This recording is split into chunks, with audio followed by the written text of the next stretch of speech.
What would you do if you discovered your daughter's true feelings about your life while you were completely helpless to respond? That's exactly what happened when I experienced anesthesia awareness during what should have been routine surgery.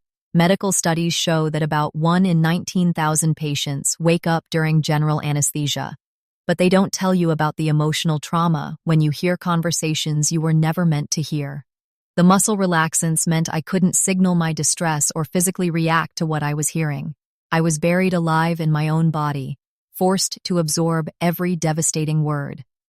The weeks that followed became a masterclass in strategic silence, as I processed not just the physical violation of awareness, but the profound betrayal that would reshape everything I thought I knew about family loyalty. The surgery was supposed to be routine. My family sat in the waiting room while I was wheeled into the operating theater, their presence providing that false sense of security we all crave during vulnerable moments. I had complete faith in my medical team and absolute trust in my loved ones to advocate for me if needed. The anesthesiologist's voice grew distant as the medication took hold, and I surrendered to what should have been peaceful unconsciousness. But then came the jarring transition that medical professionals call anesthesia awareness. One moment I was drifting into darkness, the next I was thrust back into consciousness, while my body remained completely paralyzed. The sensation defies description. Your mind races while your body lies motionless, unable to signal distress or communicate the terror building inside you. The first thing that returns is usually hearing. Sounds filter through the medical fog like voices through water, gradually becoming clearer and more distinct. I could hear the steady beeping of monitors, the soft whong, whoosh of ventilation equipment, and the muffled conversations of people moving around the operating room. For patients who do become aware during surgery, auditory perception is overwhelmingly common, often the first and most persistent sign that consciousness has returned uninvited. The paralysis itself became the most distressing symptom, even more terrifying than any physical pain. My chest felt weighted down by the paralytic drugs, creating a sensation of being unable to breathe properly despite the ventilator doing its work. I tried to move my fingers, my toes, anything to signal that I was awake and aware. Nothing responded. The panic that builds from this complete immobilization often leads to internal terror attacks, your mind screaming while your body remains a silent prison. This helplessness sharpened my focus on every sound around me. When you cannot move or react, your hearing becomes hyperacute, processing every whisper and footstep with painful clarity. Studies indicate that most episodes of anesthesia awareness last less than 5 minutes, but when you're trapped inside your own body, those minutes stretch into what feels like hours of concentrated listening. As my hearing sharpened, I began to distinguish individual voices from the general operating room chatter. The anesthesiologist was discussing medication levels with a nurse. Someone was asking for surgical instruments. The conversations were clinical, professional, routine. But then I heard something that made my blood run cold, even as my body remained motionless and unresponsive. The voices I was hearing weren't just those of strangers in scrubs. Mixed among the medical professionals were familiar tones, family members who had been granted access to observe or wait nearby. I recognized my daughter's voice before I could fully process what she was saying. The sound of someone you love cuts the rough medical fog more clearly than any monitor alarm. At first, her words seemed distant and unclear, like trying to understand a conversation through a thick wall. But as my awareness continued to sharpen, her voice became unmistakably clear. She was speaking to someone in a tone I had never heard her use before.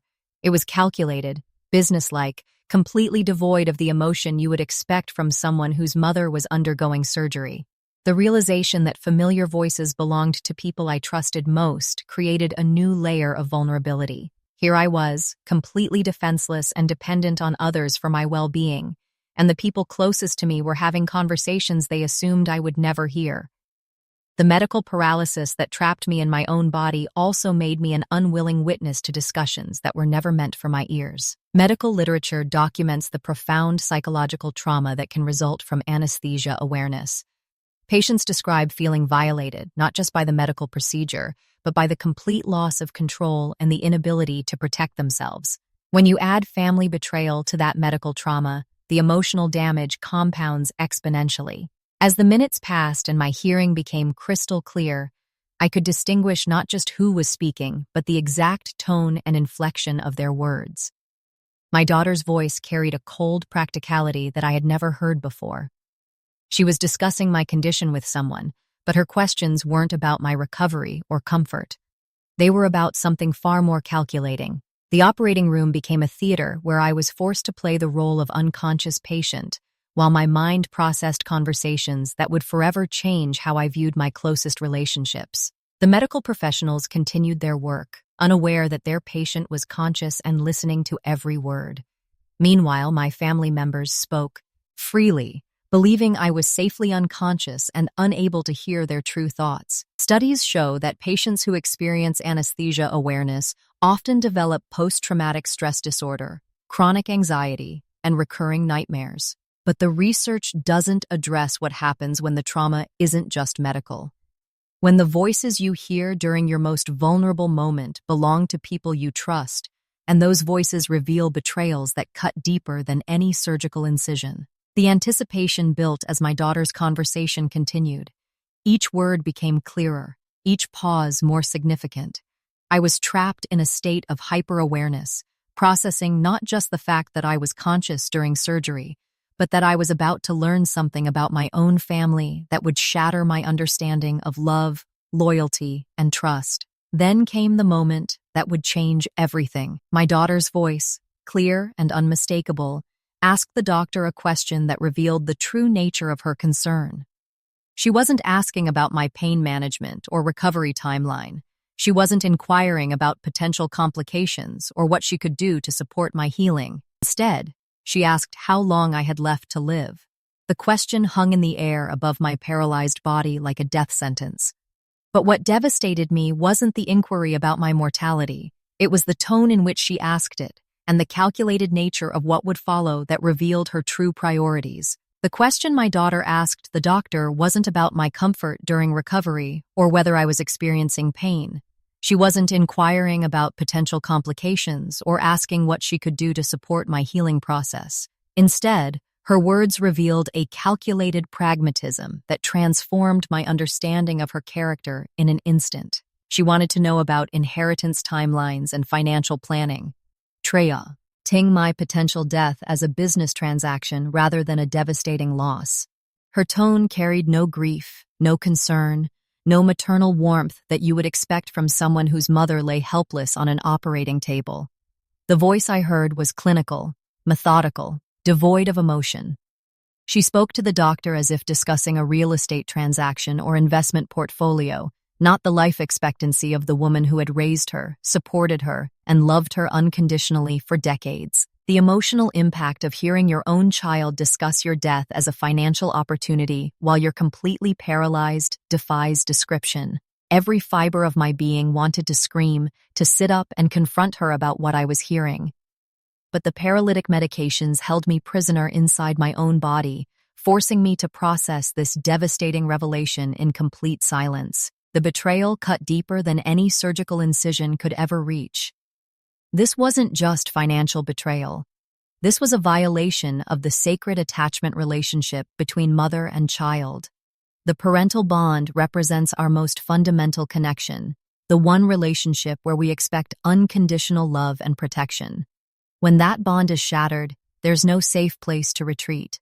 The betrayal leaves you emotionally homeless, questioning every assumption about love and loyalty you've ever held. When betrayal strikes during a moment of complete physical helplessness, it festers differently than it would under normal circumstances. You can't immediately confront the person who has hurt you. You can't demand explanations or express your shock and disappointment. Instead, the betrayal sits inside you like poison, growing stronger with each passing second of enforced silence. The inability to respond or react amplifies the emotional trauma exponentially, creating layers of psychological damage that compound with each heartbeat. I listened as she continued speaking, her questions growing more specific and revealing. She asked about the typical timeline for patients with my condition. She inquired about the likelihood of complications that might extend or shorten my life expectancy. Each question revealed her true priorities with chilling clarity. She wasn't asking these questions out of love or concern for my well-being. She was conducting research for her own benefit. The phrases she used were particularly telling. She referred to my assets and properties as if they were already hers, discussing future plans that assumed my death would occur sooner rather than later. The casualness with which she spoke about my mortality while I lay unconscious just feet away revealed a depth of callousness that I had never imagined possible from my own child. What devastated me most was the realization that this conversation represented her genuine character, not a moment of weakness or temporary lapse in judgment. The calculated nature of her inquiries suggested long-term planning and consideration. She had clearly thought about my death and its financial implications well before this surgery ever took place. The operating room had simply provided her with an opportunity to gather more detailed information from medical professionals. In situations of profound betrayal from someone essential to your survival, the immediate reaction of pulling away or confronting them is often impossible or counterproductive. When your child becomes the source of betrayal, you face an impossible choice. You need them for support during recovery, yet they've revealed themselves as a threat to your well-being. The mind instinctively moves toward processing the trauma internally, suppressing knowledge until safety is secured. This isn't weakness, it's survival. Physical helplessness amplifies emotional trauma in ways that healthy people can't fully comprehend. When you're trapped inside a paralyzed body, processing devastating information about the people you trust most, every emotion becomes magnified. The anger, hurt, and disappointment that would normally find expression through tears, shouting, or confrontation instead turns inward, creating an internal storm of psychological devastation. Like a foundation cracking under unexpected pressure, my understanding of family loyalty began to crumble as I processed what I was hearing. The woman asking these questions wasn't a stranger or distant relative. She was the daughter I had sacrificed for, supported through difficult times, and loved without reservation. Yet she stood over my unconscious body discussing my death with the same emotional detachment she might show when shopping for groceries. The medical professionals in the room responded to her questions with clinical accuracy, unaware that their patient was conscious and processing every word. They provided the information she requested about typical recovery times, potential complications, and statistical outcomes for patients in my condition. Each answer she received became another piece of data for her financial calculations. As the conversation continued, I began to understand that this wasn't an isolated incident or momentary weakness. The specificity of her questions and the confidence with which she asked them suggested she had been thinking about these issues for some time. She knew exactly what information she needed and how to ask for it without appearing callous to the medical staff. The profound shift from victim to strategist began in that moment of ultimate vulnerability. While my body remained motionless and unresponsive, my mind started working differently. I made a conscious choice to suppress the anger, hurt, and disappointment that threatened to overwhelm me. Instead, I embraced analytical clarity as my path forward. The shock and hurt of betrayal began transforming into something else entirely. A cold clarity settled over my thoughts as I realized that strategic thinking, not emotional reaction, would be my salvation. Instead of drowning in the pain of discovery, I found myself analyzing the information I was gaining. My daughter's words were revealing not just her true feelings about my life, but also her assumptions about my awareness and intelligence. She believed I was safely unconscious and would never know about this conversation. That assumption would become her weakness and my strength. The weeks of recovery ahead took on new meaning as I lay there processing her betrayal. Rather than focusing solely on physical healing, I would need to navigate a complex web of family relationships while protecting myself from people I had trusted completely. The recovery period would become an opportunity for strategic observation and careful planning. My daughter's voice eventually faded as she moved away from the operating table, her questions answered and her research complete. But the damage was done. The conversation had stripped away the illusion of unconditional family love and revealed the calculating heart beneath her caring facade. The woman I thought I knew had been replaced by a stranger whose primary concern was financial gain rather than maternal loss. The transformation from loving mother to strategic planner began in that operating room, born from the necessity of protecting myself from those closest to me. I now faced a choice that would define everything that followed. Strategic silence became my weapon of choice, an active decision rooted in wisdom rather than weakness. The temptation to confront her immediately was overwhelming. Every instinct screamed at me to reveal what I knew, to demand explanations, to express my shock and disappointment. But something deeper than wounded pride began to emerge from my paralyzed state on that operating table. A quiet voice of wisdom reminded me that knowledge is power, and revealing what I knew would eliminate the strategic advantage I had gained through her careless words. Had I confronted her immediately, she would have adapted her performance, becoming more careful about hiding the extent of her betrayal. The vital flow of information I needed would have been cut off the moment she realized I was aware of her true motivations. Instead, maintaining silence would allow me to observe her genuine character without the filter of defensive explanations or manipulative apologies. I had to transform myself into something I never imagined becoming. While she believed I remained the unconscious patient who had heard nothing during surgery, I became an unwilling witness, silently documenting what she thought was her private reality.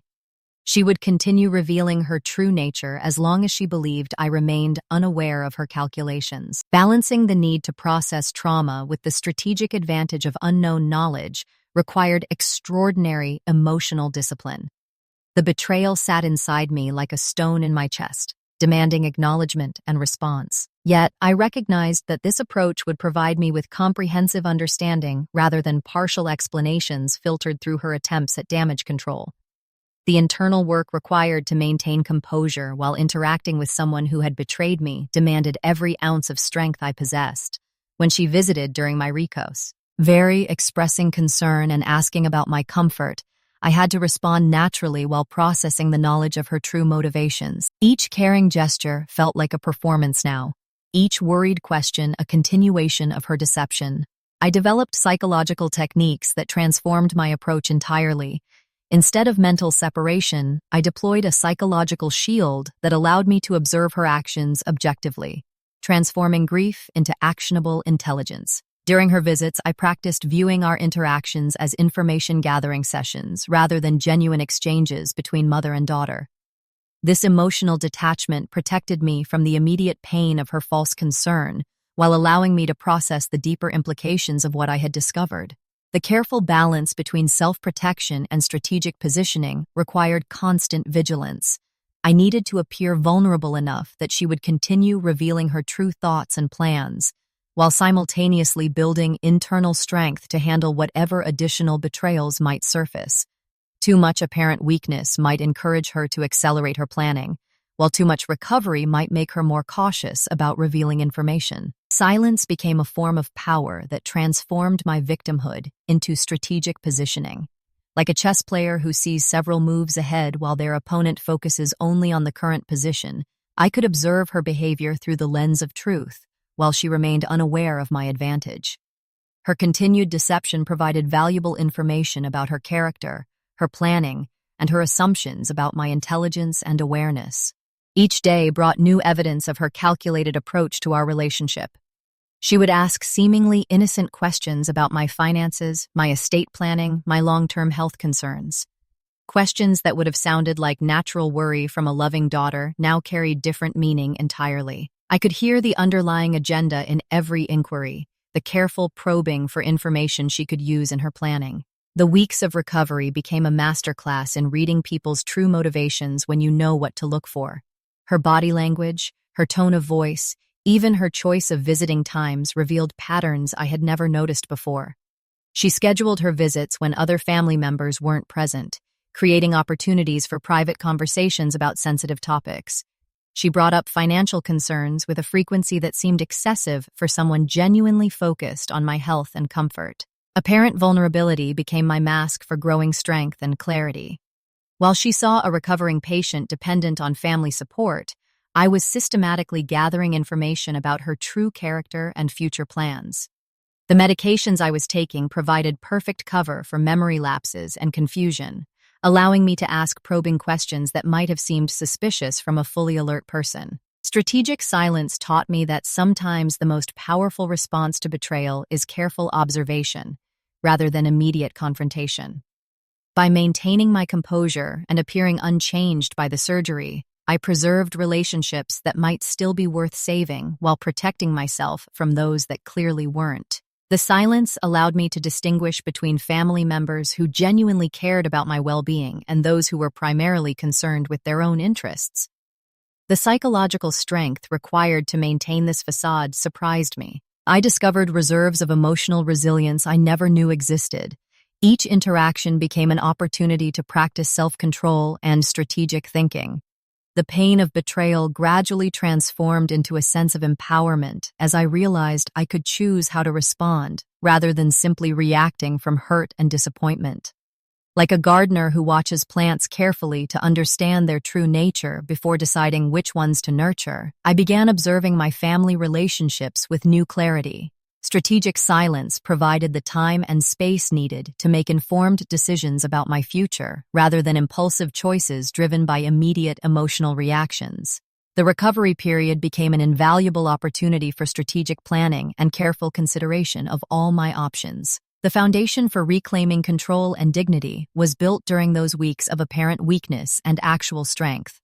While my daughter continued her deception, believing she had successfully gathered the information she needed without detection, I was building a comprehensive understanding of her true character and motivations. Her assumptions about my ignorance became the cornerstone of my strategic advantage. This approach began revealing deeper family dynamics that had previously remained hidden beneath surface politeness and assumed loyalty.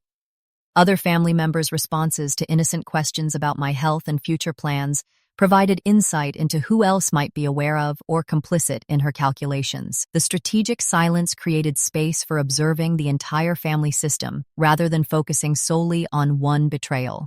The transformation from victim to strategist was complete when I realized that knowledge, patience, and careful observation had given me more power than immediate confrontation ever could have provided. As I continued my recovery, I found myself watching Evie, everyone with new eyes, analyzing every gesture and comment for deeper meaning. The subtle behaviors that emerged during my recovery painted a comprehensive picture of calculated deception. My daughter's visits followed predictable patterns that revealed the performance behind her caring concern. She would arrive with flowers and worried expressions, but her attention consistently drifted to details that served her agenda rather than my comfort.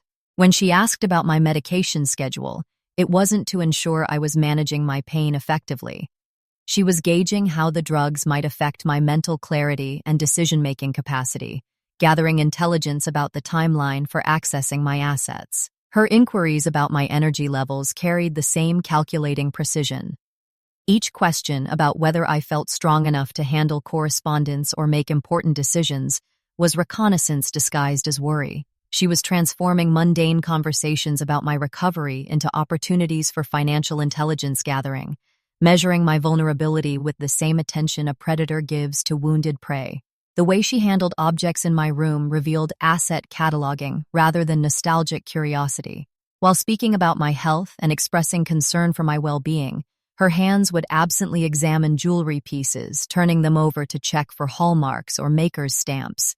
She would comment on artwork with inappropriate timing, mentioning its beauty while her eyes assessed its potential value. These weren't the actions of a daughter cherishing family memories. They were the calculated movements of someone conducting inventory. Her caring gestures took on chilling new meaning when viewed through the lens of her true motivations. The special meals she prepared weren't expressions of love but demonstrations of her indispensability.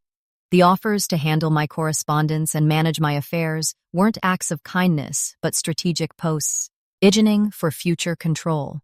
Every gesture of support carried an ulterior motive that became visible once I understood the pragmatic calculation behind her performance. Financial interests influenced seemingly innocent conversations about my future in ways that became impossible to ignore.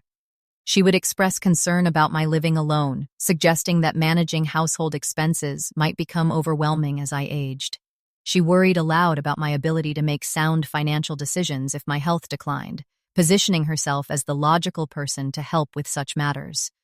These conversations always circled back to practical concerns about money and property management, revealing where her true priorities lay. During one particularly revealing visit, she brought up the topic of power of attorney with rehearsed precision.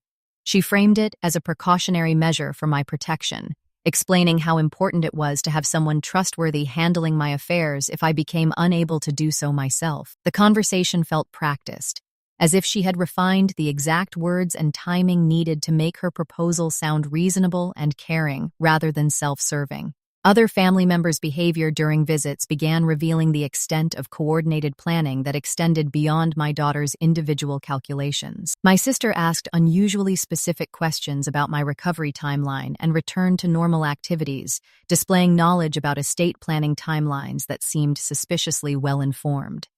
My nephew showed unexpected interest in family photographs, asking about the stories behind certain pictures and the current location of various family treasures, with the focused attention of someone conducting research. These interactions suggested that my daughter had been orchestrating broader family conversations about my mortality and its implications. She had clearly positioned herself as the chief strategist in what appeared to be a coordinated effort to gather information and establish claims on my assets.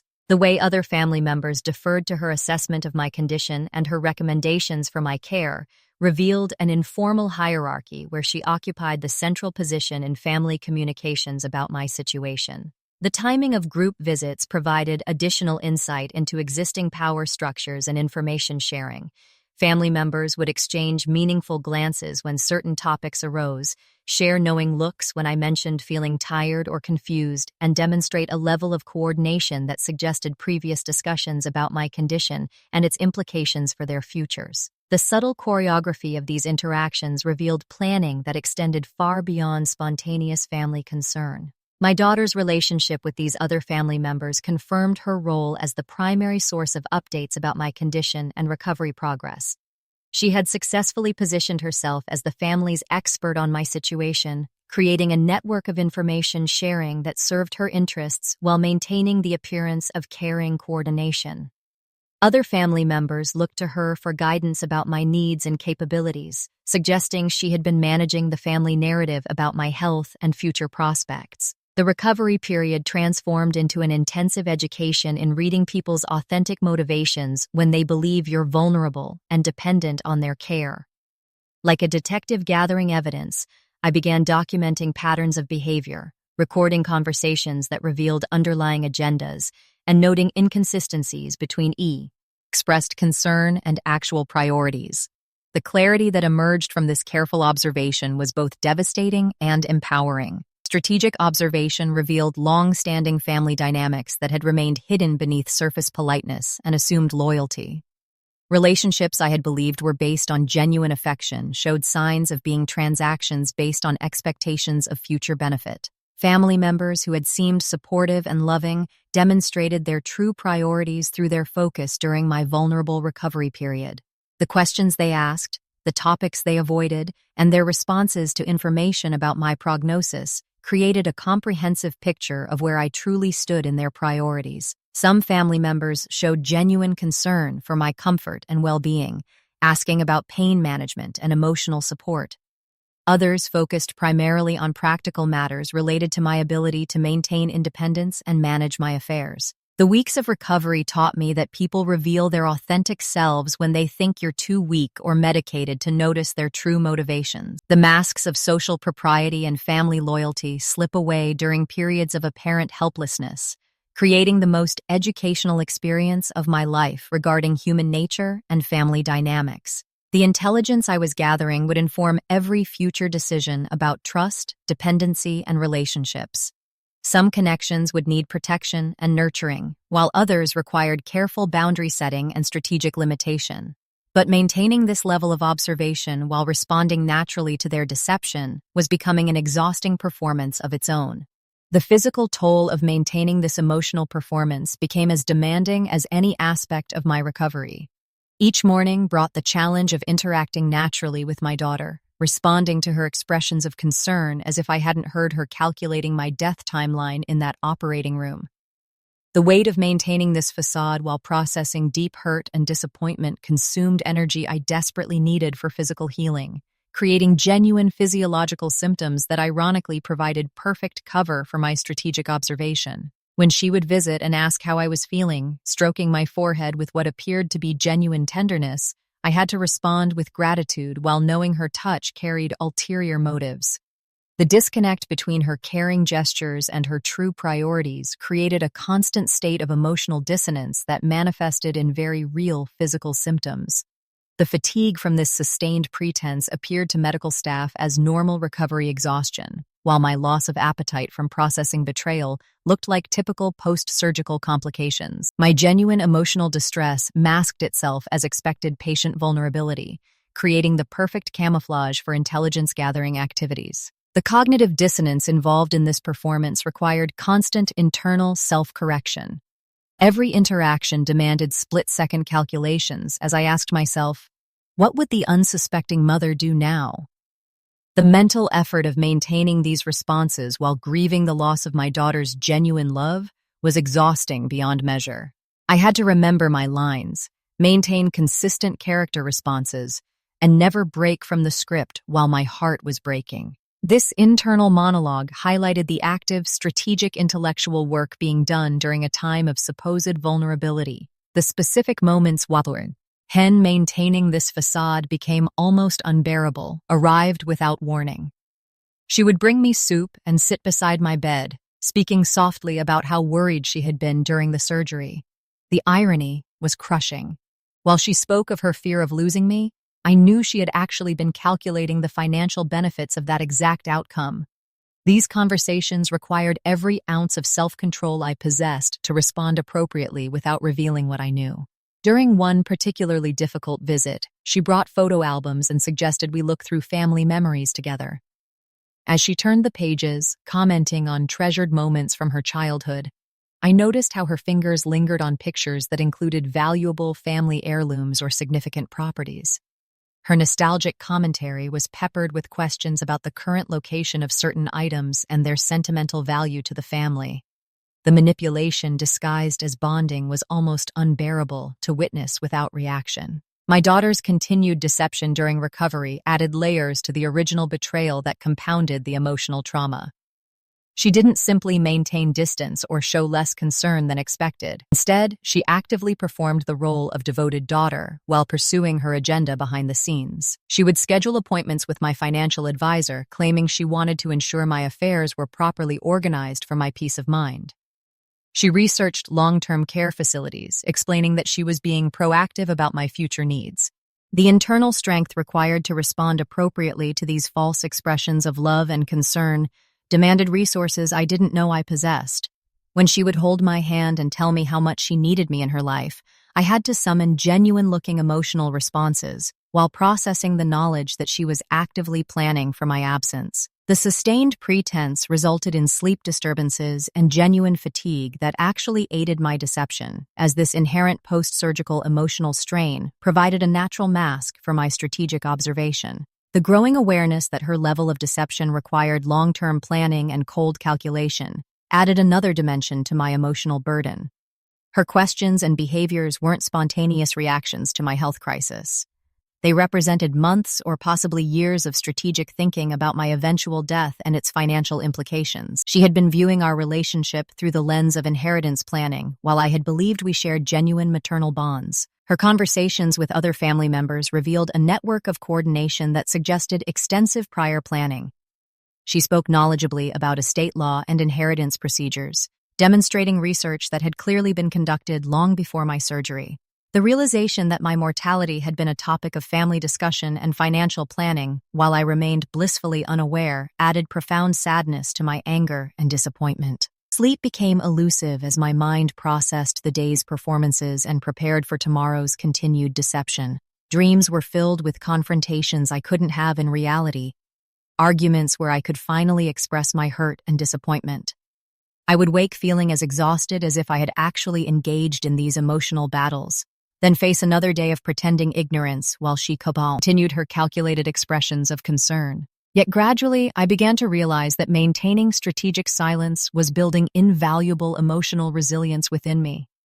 Each day of successful pretense proved my ability to control my reactions and responses under extreme stress. The strength required to maintain composure while processing profound betrayal was developing emotional muscles I had never known existed. Like physical therapy that strengthens injured limbs through careful exercise, the emotional labor of pretense was building psychological strength that would serve me far beyond this immediate crisis. The realization dawned that I was becoming someone different through this process. The woman who had entered surgery trusting and vulnerable was emerging with capabilities for strategic thinking and emotional self-protection that had never been tested before. The sustained emotional performance was not merely survival, it was the forging of permanent internal resilience and emotional muscles that transcended the immediate betrayal, creating strength that would prove invaluable in ways I was only beginning to understand. This transformation was preparing me for discoveries that would require every bit of the strategic awareness I was developing. The recovery period was becoming something far more valuable than physical healing. The intelligence I could gather through strategic vulnerability exceeded anything I could have learned through direct confrontation. When someone believes you're weak and uninformed, they reveal truths they would never share with someone they considered sharp and aware. My recovery period became an unexpected masterclass in intelligence gathering, as family members spoke freely around what they perceived as a medicated, vulnerable patient. The delicate balance required appearing frail enough to elicit honest responses while maintaining the strategic awareness needed to process and remember everything I was learning. My apparent frailty provided perfect cover for gathering information about family finances and relationships that had previously been hidden from me. When my daughter visited, she would speak on the phone with financial advisors while I appeared to doze in my hospital bed. She discussed my investment portfolio, property holdings, and retirement accounts with a familiarity that revealed extensive prior research. The conversations were detailed and specific, demonstrating knowledge about my financial affairs that went far beyond what any caring daughter would casually possess. During one particularly revealing phone call, she spoke about accelerating certain legal processes, mentioning timelines and procedures with professional precision. The chilling implication became clear as I listened. These discussions weren't about ensuring my comfort during recovery. They were focused on reducing the time available for me to recover and regain agency, making this vulnerability period finite and crucial for their financial maneuvers. She referenced meetings with estate attorneys that had apparently taken place before my surgery, discussing strategies for minimizing tax implications and streamlining inheritance procedures. The casual way she navigated these complex topics showed this wasn't new territory for her, but rather ongoing planning that had been in motion for months. Other family members' responses to seemingly innocent questions revealed their knowledge of or involvement in discussions I had never been part of. When I asked my sister about family financial traditions, wondering aloud about how previous generations had handled property transfers, her response was unusually detailed and current. She knew specific details about recent changes in inheritance law and had opinions about the most efficient ways to handle estate transitions. Her knowledge seemed too comprehensive for casual interest. My nephew's visit provided another window into family dynamics I hadn't previously understood. He asked thoughtful questions about my recovery timeline, but his interest seemed focused on my return to full mental capacity rather than my physical healing. He wondered aloud about how long people typically experience medication-related confusion after major surgery. His questions suggested concern about my decision-making abilities and legal competency, topics that would only matter if significant decisions were pending. The strategic use of memory lapses and medication effects as cover for probing questions became one of my most effective tools. When family members mentioned financial matters, I could ask for clarification without seeming suspicious. This mask of medication-related confusion allowed me to probe deeply, getting family members to repeat and clarify sensitive information they believed I would immediately forget once they left the room. I would claim confusion about recent conversations, asking them to repeat information or explain things I supposedly didn't remember. This technique allowed me to gather details about discussions that had taken place when I wasn't present, revealing the scope of behind-the-scenes planning. During one visit, I mentioned feeling confused about some paperwork that had arrived in the mail, asking my daughter to help me understand what it meant. Her explanation revealed she was already familiar with the documents and their implications. She knew about insurance policy details and beneficiary arrangements with precision that suggested regular monitoring of my financial affairs. Her ability to instantly explain complex legal documents demonstrated ongoing involvement in matters she had never discussed with me directly. Like a detective gathering evidence through careful questioning, I began asking seemingly random questions about family history and financial planning during different visits. The consistency of responses from various family members revealed coordinated knowledge and shared understanding of topics I had never discussed with any of them. Their answers often referenced the same legal advice and financial strategies, suggesting they had all been part of conversations about my estate planning without my knowledge or consent. The growing picture of financial discussions and planning that had been happening behind closed doors became clearer with each interaction. Family members would reference previous conversations about my property, my investments, and my long-term care needs as if these were topics we had all discussed together.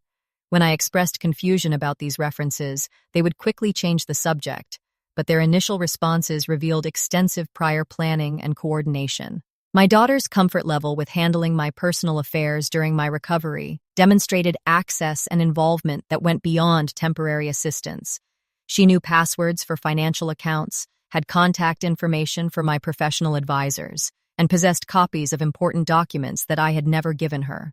Her efficient management of my affairs while I recovered suggested she had been preparing for this level of involvement long before my surgery created the need. The conversations I overheard between family members when they thought I was sleeping provided the most revealing intelligence about their true motivations and concerns. They discussed my recovery progress in terms of its impact on their planning rather than celebration of my improving health. They worried about my mental clarity returning too quickly, potentially interfering with processes they had set in motion during my vulnerability. Perceived weakness became a powerful tool for truth-seeking that revealed family dynamics I had never suspected existed. While they saw a confused, dependent patient who needed their protection and management, I was systematically documenting patterns of behavior and gathering evidence about their true priorities and motivations. The intelligence I gathered during this period provided invaluable insight into relationships I had previously trusted without question. The intelligence gathered through calculated vulnerability provided indisputable evidence of the long-term coordinated planning that had been occurring, necessary for future binding legal choices. Their assumption of my ignorance and vulnerability became my greatest advantage in understanding the true nature of my family relationships and the extent of deception that had been occurring behind my back. The recovery period transformed into an invaluable intelligence-gathering operation that revealed not just my daughter's betrayal, but a broader network of family members who had been planning for my death and its financial implications. What I discovered during those weeks of apparent helplessness would fundamentally change how I approached every family relationship moving forward, as I realized that loyalty and love couldn't be assumed but had to be proven through actions rather than words. The conversation I had overheard in that operating room was beginning to reveal itself as something far more extensive than a single moment of betrayal. The financial documents scattered around my home office revealed a coordinated approach to future planning that I had never authorized or been consulted about. Bank statements showed inquiries from family members about account balances and beneficiary information. Insurance policies had been reviewed by people who had no legitimate reason to access that information. Investment accounts showed evidence of research into early withdrawal procedures and transfer protocols that would only be relevant after my death. What I discovered wasn't reactive planning triggered by my recent health crisis. The evidence pointed to something far more calculated and deeply ingrained. Property appraisals had been conducted on my home and other real estate holdings months before my surgery, providing current market values that would be essential for estate planning and tax calculations. These appraisals had been ordered and paid for by family members who had never discussed property values or inheritance planning with me directly. The thoroughness of their research demonstrated this planning had been in motion for months, perhaps years, waiting for the right opportunity to implement their strategies. Family communications I discovered while sorting through my mail during recovery exposed the calculated nature of their coordination. Email threads between my daughter and sister discussed my health status in clinical terms, analyzing my prognosis and recovery timeline with the detached precision of medical professionals rather than worried relatives. They referenced conversations with financial advisors and estate attorneys that had taken place without my knowledge, demonstrating a level of coordination that required extensive behind-the-scenes planning. The realization that expressions of love and concern had been masking calculated self-interest transformed every memory of family interactions over the previous year. Holiday gatherings where family members had shown unusual interest in family heirlooms and property weren't nostalgic conversations, but inventory assessments. Questions about my retirement plans and long-term care preferences weren't expressions of concern, but data collection for their mortality calculations. Even seemingly innocent discussions about my health and energy levels had been research for their strategic planning. My nephew's detailed knowledge of estate planning procedure. Res wasn't casual interest, but professional-level understanding that suggested extensive research and consultation. When he mentioned specific tax implications and inheritance timelines during what seemed like innocent conversation, I realized he had been preparing for my death with the same thoroughness most people apply to planning vacations. His questions about my recovery timeline weren't expressions of concern, but assessments of how quickly I might regain full decision-making capacity. My sister's frequent visits over the past year took on new meaning when I understood her true agenda. She had been systematically photographing valuable items in my home, asking detailed questions about their provenance and significance. Her interest in family history wasn't sentimental curiosity, but appraisal research, determining which pieces would be most valuable to inherit or sell. The photo albums she had been helping me organize weren't preservation of memories, but documentation of assets. The growing understanding that multiple family members had been discussing my death as an inevitable business opportunity while sharing meals at my table and accepting my hospitality created a level of betrayal that cut deeper than any individual deception. They had been planning my financial funeral while attending my birthday celebrations, calculating inheritance distributions while accepting my gifts and support for their own financial difficulties. Financial advisors who had previously seemed loyal to my interests revealed their true priorities when I began asking specific questions about who had been inquiring about my accounts. Several family members had contacted these professionals independently, asking about procedures for accessing accounts and transferring assets after my death. The advisors had been fielding these inquiries for months, treating them as natural family planning, rather than questioning the appropriateness of such detailed research into my financial affairs. Family members had been positioning themselves for personal benefit with strategic precision that rivaled corporate succession planning.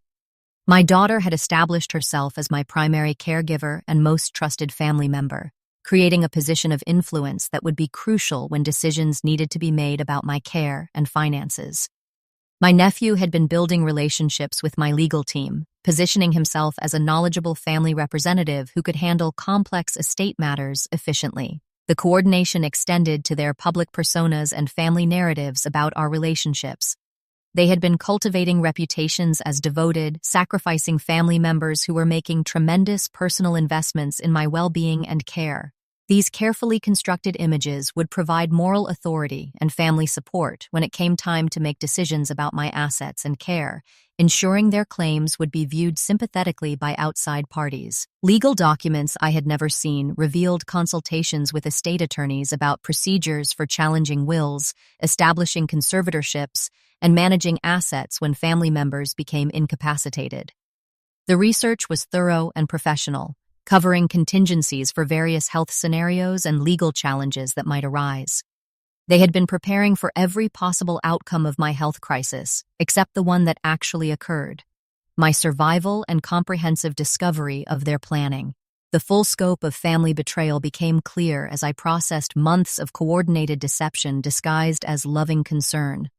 Like archaeologists uncovering layers of ancient civilizations, I began recognizing patterns of behavior that revealed this betrayal extended far beyond one overheard conversation.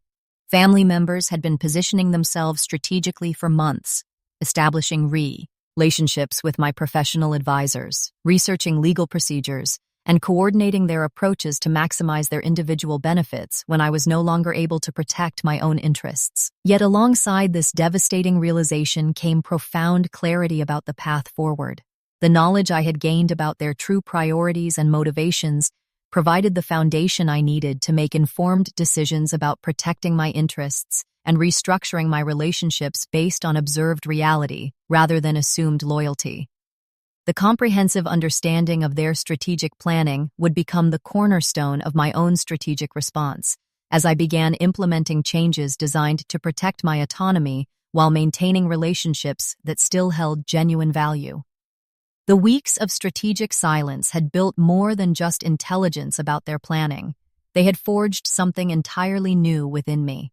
The architectural redesign of my entire approach to relationships began with a fundamental principle. Trust would no longer be granted automatically through blood relation, but earned through consistent behavior over time. How does discovering betrayal transform your approach to all future family relationships? The answer lies not in immediate confrontation or emotional retaliation, but in the profound internal shift that occurs when you realize that knowledge is your greatest weapon and strategic thinking is your strongest defense. The weeks following my discovery marked a complete transformation from processing trauma as a victim to actively planning strategic responses that would protect my interests and dignity for years to come. The shift from hurt and shock to clear-eyed determination didn't happen overnight, but it began the moment I realized that my family's betrayal had inadvertently given me the most valuable gift possible: the truth about their character before I made irreversible decisions about my future. Balancing the desire for justice with the wisdom of long-term strategic thinking required a level of emotional maturity I had never needed before. Every fiber of my being wanted to confront them immediately, to demand explanations and express my outrage at their calculated approach to my mortality. But a deeper wisdom reminded me that informed decision-making would always serve me better than emotional reactions, and that strategic patience would protect my dignity while maximizing long-term stability and security. The period of strategic silence had built emotional strength and tactical awareness that surprised me with its power. Each day of maintaining composure while gathering intelligence had developed psychological muscles I didn't know existed. The discipline required to process betrayal while maintaining normal family interactions had created a foundation of emotional resilience that would serve me well in all future relationships and challenges. Like an architect designing a building to withstand earthquakes, I began developing new boundaries and relationship protocols based on observed evidence rather than naive assumption. The old approach of trusting family members unconditionally and sharing information freely was replaced by a systematic evaluation of each person's actions, motivations, and demonstrated priorities. This architectural redesign of my relationships would ensure that future connections were built on solid foundations of proven loyalty rather than the shifting ground of assumed family bonds. I established internal criteria for evaluating family relationships that focused on genuine care and respect rather than expressed affection and family obligations. Family members who consistently demonstrated concern for my well-being without apparent ulterior motives would maintain close relationships with full trust and transparency. Those who showed patterns of manipulation or self-interest would receive carefully controlled access to information and limited influence over my decisions. The realization that true power comes from informed decision-making rather than emotional reactions became the cornerstone of my new approach to family dynamics. Every interaction became an opportunity to gather information while maintaining appropriate boundaries. Every conversation provided data about people's true priorities and motivations. The emotional labor of processing betrayal had been transformed into the strategic advantage of understanding human nature at its most revealing. My approach to financial and legal planning underwent complete restructuring based on the intelligence I had gathered about family members' interests and intentions. Documents were updated to reflect actual rather than assumed loyalties. Beneficiaries were adjusted based on observed behavior during my vulnerable recovery period. Legal protections were put in place to prevent the kind of coordinated manipulation I had discovered was already in progress. The development of new communication protocols ensured that sensitive information would only be shared with family members who had proven their trustworthiness through actions rather than words. Financial details, health information, and future plans would be compartmentalized based on each person's demonstrated level of genuine concern versus self-interest. The old practice of open family communication was replaced by strategic information management. Strategic thinking extended beyond immediate family relationships to include professional advisors, legal representatives, and healthcare providers who had been contacted by family members without my knowledge or consent. New protocols were established to ensure that information about my affairs could only be accessed through proper channels with my explicit approval. The network of people who could speak on my behalf or access my information was carefully restructured based on observed loyalty during my crisis. Betrayal became a catalyst for personal empowerment and growth that fundamentally changed my approach to all relationships, not just family dynamics. The skills developed for processing deception while maintaining composure proved valuable in business relationships, friendships, and community interactions. The ability to observe behavior objectively while managing emotional responses created a foundation for more authentic and protective relationship building. The transformation from victim identity to strategic leadership involved recognizing that my experience of betrayal, while painful, had provided invaluable education about human nature and family dynamics that many people never receive. Instead of viewing the discovery as purely traumatic, I began understanding it as essential information that would protect me from future deceptions and allow me to make better decisions about trust and vulnerability. Strategic planning extended to long-term care decisions, living arrangements, and end-of-life preferences that would prevent family members from making self-serving decisions during future health crises. Legal documents were created to ensure that my wishes would be followed regardless of family members' financial interests or personal agendas. The strategic advantage of knowing their true priorities allowed me to plan for scenarios they had discussed without my knowledge. The internal shift from emotional reactivity to strategic responsiveness created space for relationships based on mutual respect and genuine care, rather than family obligation and assumed loyalty. Family members who demonstrated authentic concern during my recovery maintained close relationships with enhanced trust. Those whose behavior revealed ulterior motives were gradually repositioned to have less influence over my decisions and access to my resources. Building strategic awareness became an ongoing practice rather than a temporary response to crisis. Regular evaluation of relationships based on observed behavior rather than expressed sentiment provided continuous feedback about who deserved trust and who required careful boundary management. The skills developed during my recovery period became permanent tools for navigating all future relationships with greater wisdom and self-protection. The essential lesson of strategic patience had allowed the initial pain of betrayal to be processed into analytical clarity rather than being expended as reactive anger. This emotional distance provided the necessary foundation for making sound, lasting structural changes to my legal and financial life. The long-term implications for family relationships and personal autonomy were profound and positive, creating a framework where informed decision-making would guide every future choice about trust, dependency, and relationship building. My journey from victim to strategist proved that even the most devastating betrayals can become foundations for greater wisdom, stronger boundaries, and more authentic relationships when processed with strategic patience rather than emotional reaction. The comprehensive intelligence I had gathered during my most vulnerable period was now ready to be transformed into concrete actions that would protect my interests while maintaining my dignity. The choices you make when operating from truth rather than assumptions about family loyalty become fundamentally different in ways that create lasting security. The intelligence I had gathered during my recovery transformed every decision I made about my future, from financial planning to relationship management. Instead of operating from naive trust and family obligation, I now possessed accurate information about each person's true motivations and priorities. This knowledge became the foundation for creating genuine security rather than the illusion of protection I had previously maintained. Using the gathered intelligence required implementing strategic changes without revealing the source of my new insights. Like a chess master who sees multiple moves ahead while keeping their strategy hidden, I began restructuring my affairs in ways that appeared natural and routine to outside observers. The secrecy of these protective moves was essential because it meant family members continued operating under the assumption that I was ignorant of their planning, preserving my ultimate strategic advantage. The challenge lay in making significant protective changes while maintaining the appearance of normal family relationships and standard financial planning. The specific steps I took to protect my assets and autonomy were based entirely on observed family behavior rather than paranoid assumptions. I quietly updated beneficiary designations on investment accounts, removing family members who had demonstrated primary interest in inheritance timelines rather than my well-being.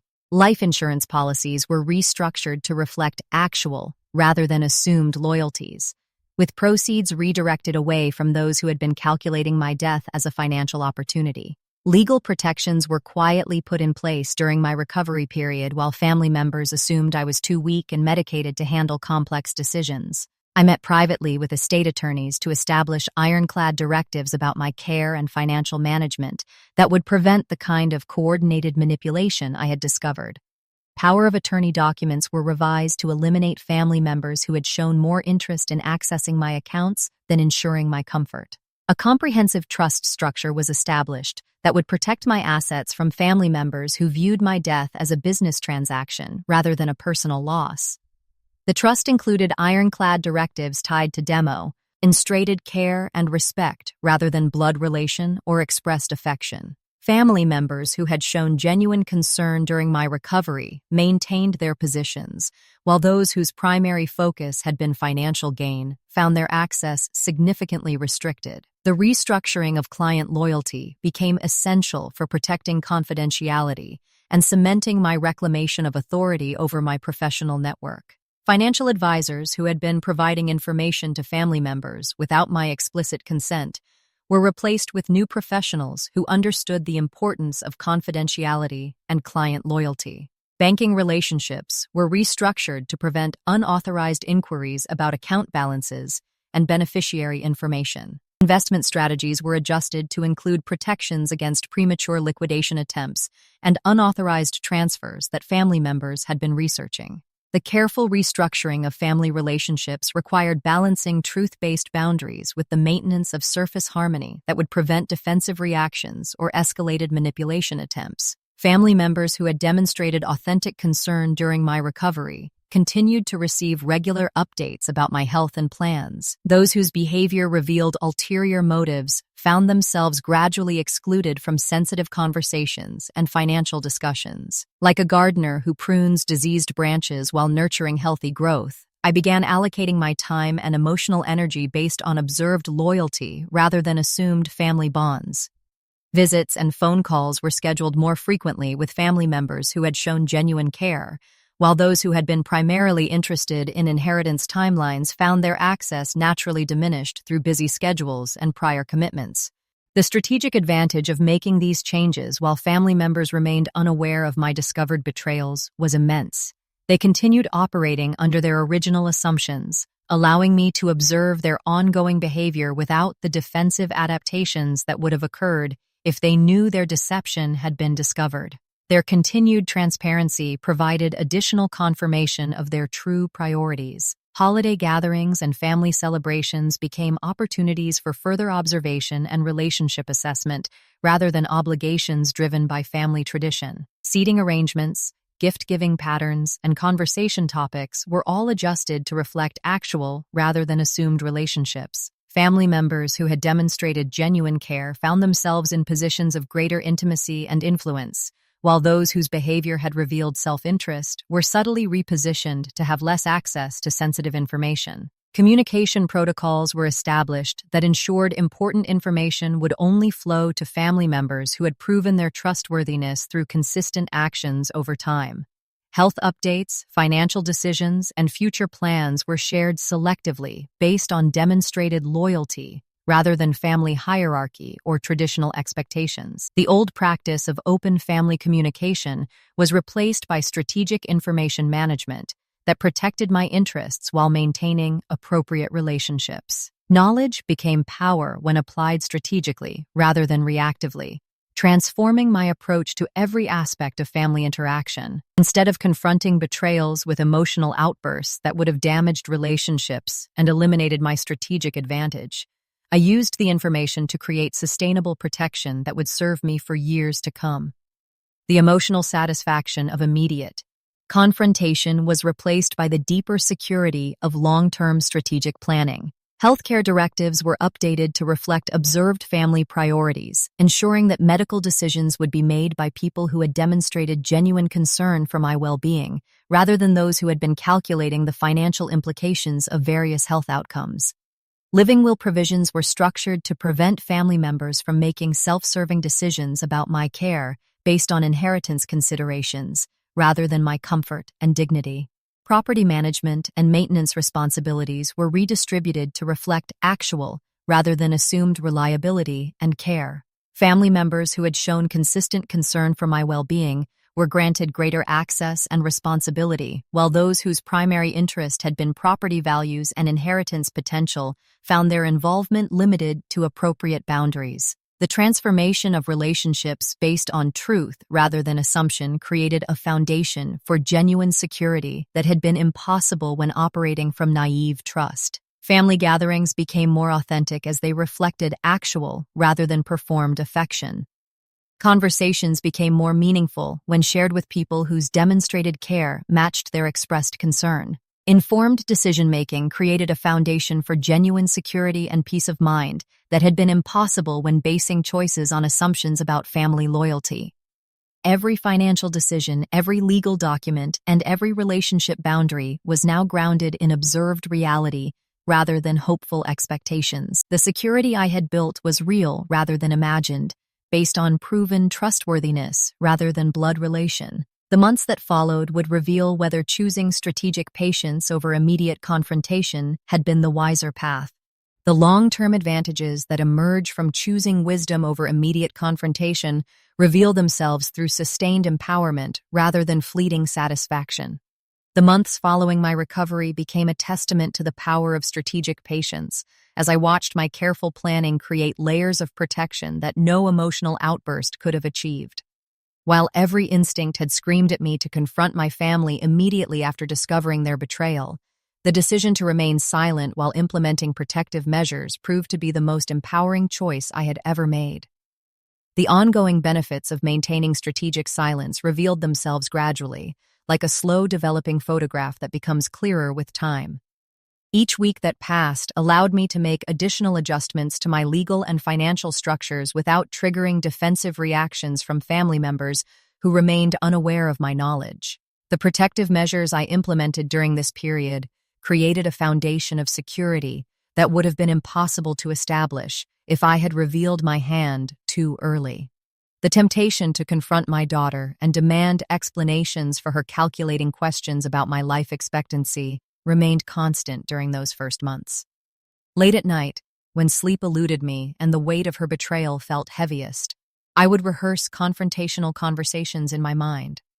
I imagined expressing my hurt and disappointment, demanding apologies, and insisting on immediate changes to her behavior. Yet each morning brought renewed clarity about why strategic positioning served my interests better than emotional reactions. The immediate, fleeting relief that confrontation would have provided paled in comparison to the long-term empowerment achieved through structural changes. Like a master craftsman who shapes wood slowly and deliberately rather than forcing it to break, strategic patience allowed me to reshape my family relationships in ways that honored truth while preserving dignity. The months following recovery provided time for comprehensive life restructuring based on observed reality rather than hopeful assumptions.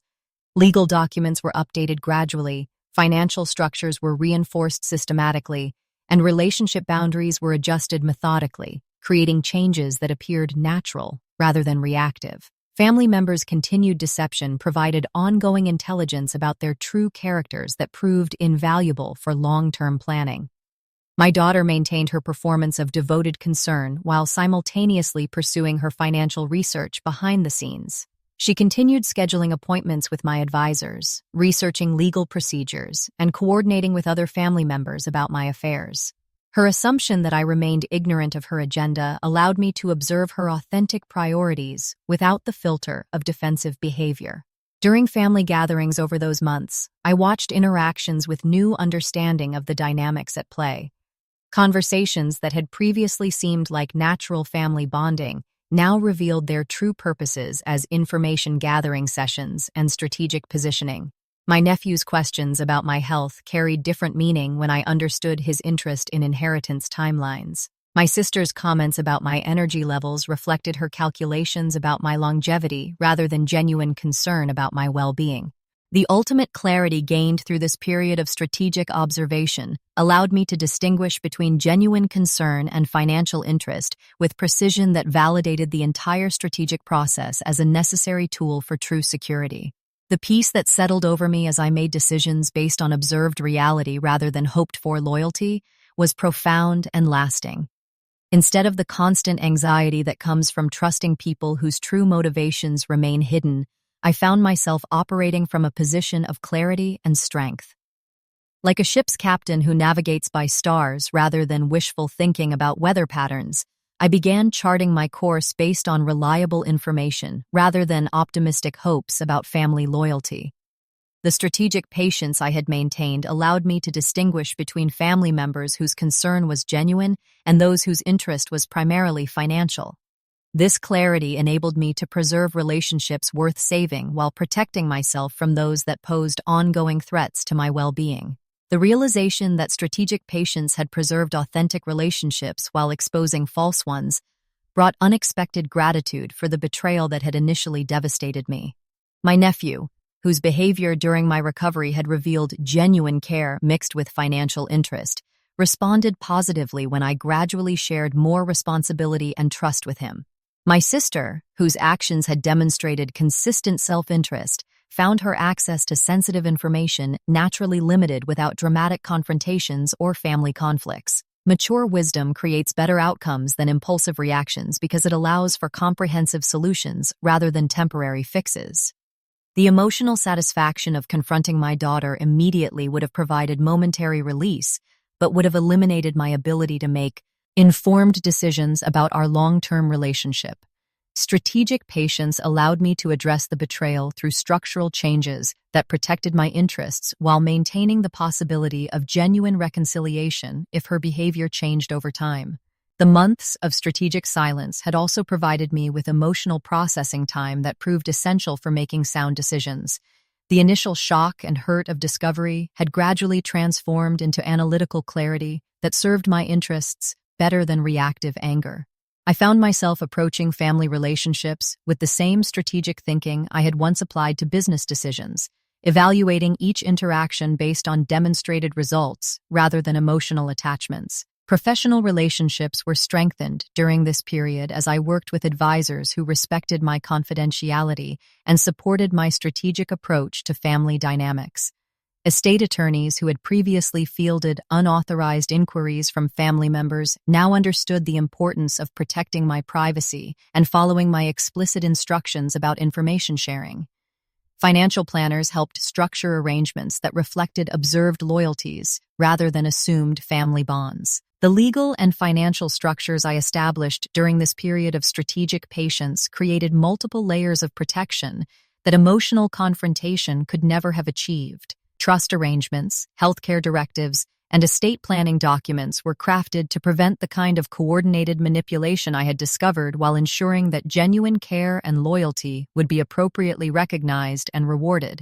The maintenance of strategic patience resulted in a profound and permanent internal shift, transforming me from a recipient of family betrayal to a strategic leader capable of navigating all future relationships with greater self-protection and discernment. The skills I developed for managing relationships based on observed behavior rather than expressed sentiment proved valuable in all areas of my life.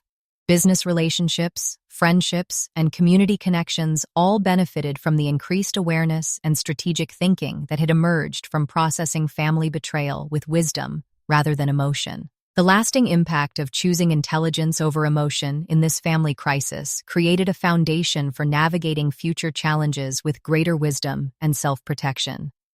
The months of strategic patience had not only resolved the immediate threat posed by my family's deception, but had also equipped me with tools for recognizing and addressing similar challenges throughout the rest of my life. What had begun as the most vulnerable moment of my existence had become the catalyst for the most empowering transformation I had ever experienced. The strategic foundation I had built during those months of careful observation now supported every decision I made moving forward.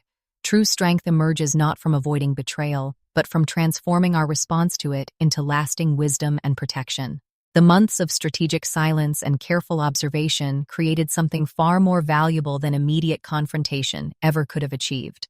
I built genuine security based on truth rather than assumption, relationships grounded in demonstrated loyalty rather than family obligation. This wasn't passive acceptance of betrayal, but active construction of a life designed around verified reality. Share your thoughts on how wisdom guides your journey through family challenges, and subscribe for more stories of resilience and strategic empowerment. Your greatest power lies not in what others do to you, but in how you choose to transform those experiences into proactive strength and self-determined security.